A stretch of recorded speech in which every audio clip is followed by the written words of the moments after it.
Merci Younous d'être là avec moi. Nous sommes concernés par plusieurs questions, notamment la question des routes, des régions ultra-périphériques. Tu travailles trop et qui nous aide beaucoup à cause d'Azores et Madeira.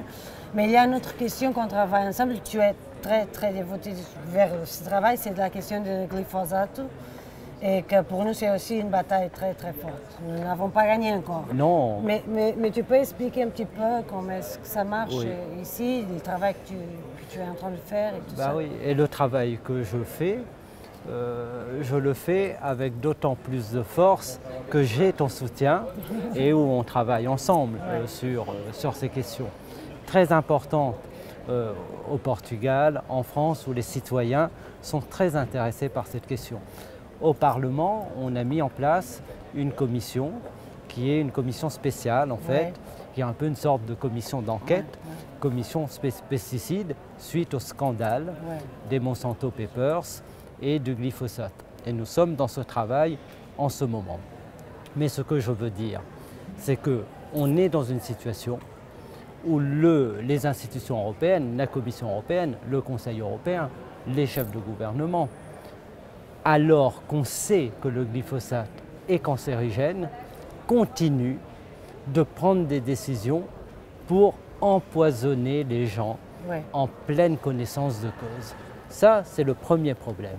C'est un scandale sanitaire considérable et les coupables devront être mis au devant de leurs responsabilités. On voit qu'aux États-Unis, aujourd'hui, il y a des actions en justice.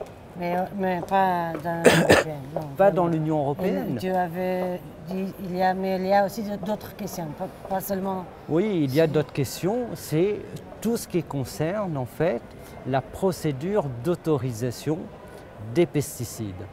On a fait le constat qu'il y a des collusions incroyables entre des agences européennes ou la Commission européenne et les lobbies. Et la grande industrie. La grande industrie chimique, la grande industrie, et en particulier Bayer, Monsanto, parce qu'il faut les citer. Et dans cette procédure en fait, d'autorisation, il y a beaucoup de défaillances. Notre groupe, on a été le seul dans la commission spéciale à faire des propositions pour casser les liens entre ces agences et cette industrie chimique, pour qu'il y ait une indépendance des autorités et puis aussi qu'il y ait la transparence. Parce que c'est toujours le même problème, en fait c'est la culture du secret. Oui, c'est vrai.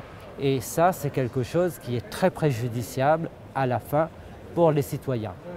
Je résume tout ça en disant qu'aujourd'hui, on fait plutôt le choix des intérêts économiques de cette grande industrie plutôt que celui de la santé, publique et des citoyens européens. Aujourd'hui, mais vraiment aujourd'hui, pas aujourd'hui en général, nous avons un débat à la plénière, c'est un débat sur une des oui, c'est une des majeures victoires européennes, je crois, dans le domaine de la protection de la santé publique. Et il y a des gens qui pensent qu'il n'y a rien à voir de glyphosate avec ça, mais il y a toute une connexion. Tu peux parler un petit peu sur ça? Oui, c'est très lié. Je vais prendre tout à l'heure la parole en plénière sur cette question. Et tu vas parler de quoi? Donc, pour que les gens comprennent, REACH, c'est le premier ensemble de normes en fait, qui permettent d'avancer un peu vers la prise en compte de ces intérêts et mettre les industriels devant quelques contraintes. Sauf que concernant les pesticides, là encore on voit que dans le programme REACH, il a été organisé des défaillances. C'est toujours la même chose. On adopte des règlements, soi-disant protecteurs, mais on organise en même temps la possibilité de pouvoir rentrer par la fenêtre et de prendre, de faire en sorte qu'on continue comme avant. Et pour les pesticides, c'est aussi un vrai problème. Donc il y a des choses à corriger dans REACH et je vais en parler. Et notamment d'inclure quelques pesticides qui ne sont pas là. Et le glyphosate, évidemment. Et le glyphosate, c'est le grand problème. Il faut quand même redire que le glyphosate, c'est des cancers. Ouais. La preuve est faite. Ouais. C'est des maladies nouvelles, des maladies rares. On voit par exemple en France aujourd'hui, dans les services de médecine qu'on appelle maladies rares, Ouais. de nouvelles pathologies Ça qui passe arrivent partout, oui.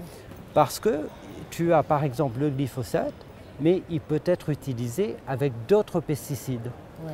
Et c'est la première fois que le glyphosate est utilisé avec d'autres pesticides. Donc tu as un effet cocktail qu'on découvre, qui génère un certain nombre de problèmes pour la santé.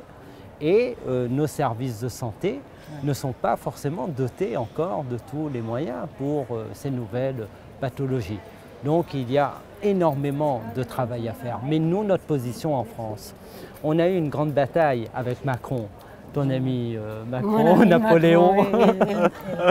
J'imagine, nous sommes très amis. Et je dis ça parce que Marisa est devenue encore plus célèbre en France quand tu es intervenu au Parlement européen de manière fort convaincante devant le président de la République française. Et Macron, nous avons une bataille avec lui sur la question du glyphosate parce que nous demandons, nous, l'interdiction immédiate du glyphosate en France. Et sa majorité, à l'Assemblée nationale, le refuse de manière systématique. Et c'est toujours la même chose, on repousse à plus tard les décisions alors que le problème il est devant nous maintenant. Il est là. Nous avons la même bataille au Portugal et la même position politique, mais je te remercie vraiment. C'est moi. Surtout pour ton travail dans la commission d'enquête et pour cette coopération qu'on est capable d'avoir toujours pour essayer de faire meilleur pour les citoyens et les citoyennes. Merci beaucoup Marisa. Merci, on continue à travailler. Merci. Merci. Merci. Ciao.